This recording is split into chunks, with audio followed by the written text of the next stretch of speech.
Asbestos is a mineral fiber that was used in many building materials in the past. Today, many people think that its use is banned, but that is not exactly the case. In 1989, the EPA issued a final rule banning most asbestos-containing products in the United States. However, in 1991, the rule was vacated and remanded by the Fifth Circuit Court of Appeals. As a result, most of the original ban on the manufacture, importation, processing, or distribution and commerce for most of the asbestos-containing product categories originally covered in the 1989 final rule was overturned. Asbestos is most likely to be found in homes and buildings constructed between approximately the 1930s through the 1970s. It was used in everything from roofing and siding to insulation, flooring, and textured paints and painting compounds. In fact, some reports indicate it was used in over 3,000 materials by the 1970s. People can be exposed to asbestos fibers through inhalation or ingestion from asbestos-containing materials that have become friable or are disturbed during renovation, remodeling, and demolition activities.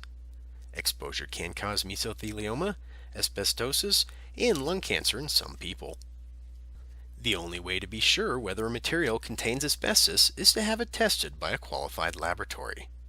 There are asbestos inspectors that can be hired to inspect a home or building, assess conditions, take samples of suspected materials for testing, and advise about what corrections are needed.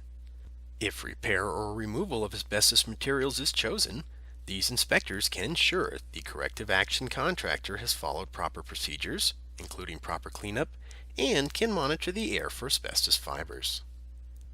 The EPA states that federal law does not require persons who inspect, repair, or remove asbestos-containing materials in detached single-family homes to be trained and accredited.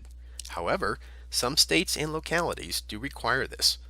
For safety, homeowners should ensure that workers they hire to handle asbestos are trained and accredited.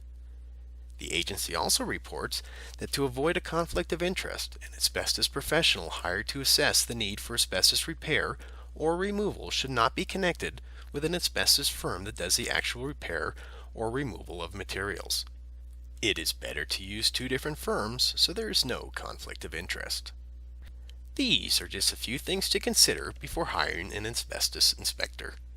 To learn more about this or other indoor air quality, environmental, health, and safety issues, please visit the website shown on the screen.